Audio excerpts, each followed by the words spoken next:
New from Vinegar Syndrome, and a really divisive movie, Drop Dead Fred, something that seemed to anger a lot of people that it was getting a release. What a pile of shit. This studio movie was one that I went to see at the cinema when it was released. It's a really oddball movie. It does feel as if it's kind of aimed at kids, yet at the same time it's got a lot of adult content in there. It's wacky, it's surreal, it's unusual, and it's downright hilarious at times. Oh my God! Is it? It is! The mega bitch! Let me at her! Drop Dead Fred has always been a favourite movie of mine, one that I stick on and can just enjoy the hell out of it. I think Rik Mayall's performance in this is just absolutely wonderful as Fred, and then you get Phoebe Cates in here as well as our kind of naive lead who needs to be brought out of her shell even though she's in her late 20s and married and should be further along in her adult life than she actually is. My head!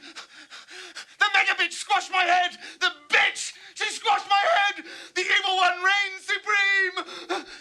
I think the key to this one is Rik Mayall's performance. He's so obnoxious and loud and just going at 100 miles an hour that you can't help but just marvel at the obnoxiousness of this character. He is like a whirlwind that comes into Elizabeth's life, and it's at a truly sad moment for this character. Everything has just fallen away. Lost her husband who's went with another woman, kind of lost her job, had her car stolen, all in the one afternoon, and everything just isn't exactly going her way. And of course, Drop Dead Fred turns up to make things insurmountably worse for this character. Yes, right, that's it. I hate you. Ow! Goodbye forever. I hope you die horribly. By being incredibly entertaining. When Rik Mayall appears on screen, which is early on, he is like a breath of fresh air. He is wild and wacky and just obnoxious, hilarious, in your face and just disgusting.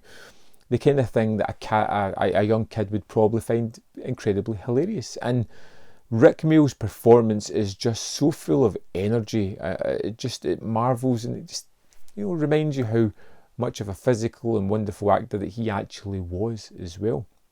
Oh, I forgot to give you something.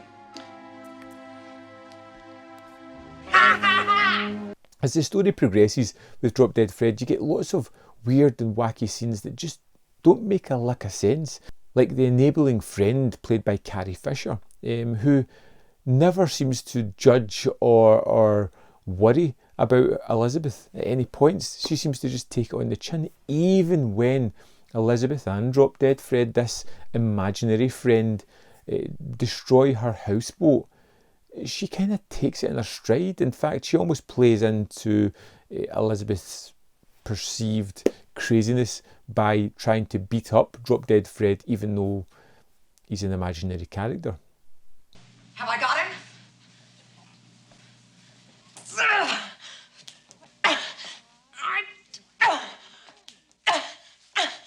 But it becomes look crazy like that, where you're like, these aren't the actions of a normal human being.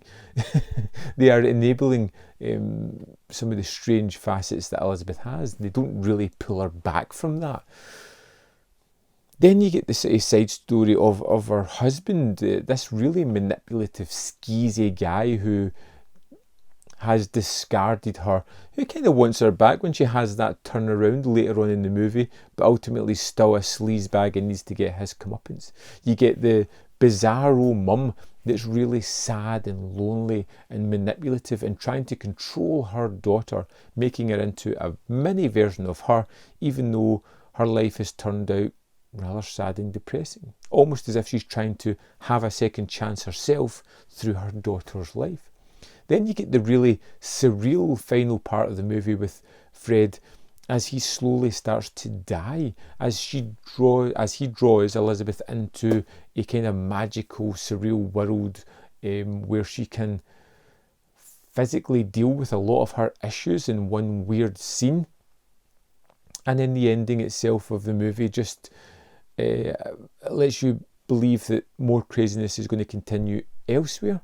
It's a funny movie, as in the way it's constructed, the way it's put together, the actual tone of it.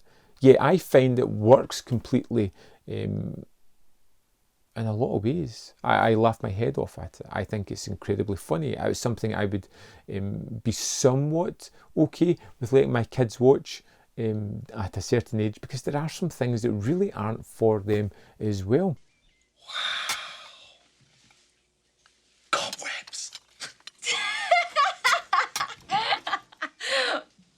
But Drop Dead Fred for me was so colourful, so engaging. The character of Fred was just jump off the screen, odd, weird, and yet somehow super endearing, that I just loved the character all over again. I think Phoebe Cates is a great straight man for Rik Mayall's craziness, and I think it works incredibly well. Drop Dead Fred for me is a terrific movie. It's just so enjoyable, and I think, thank goodness, it's made it onto a wonderful Blu-ray release.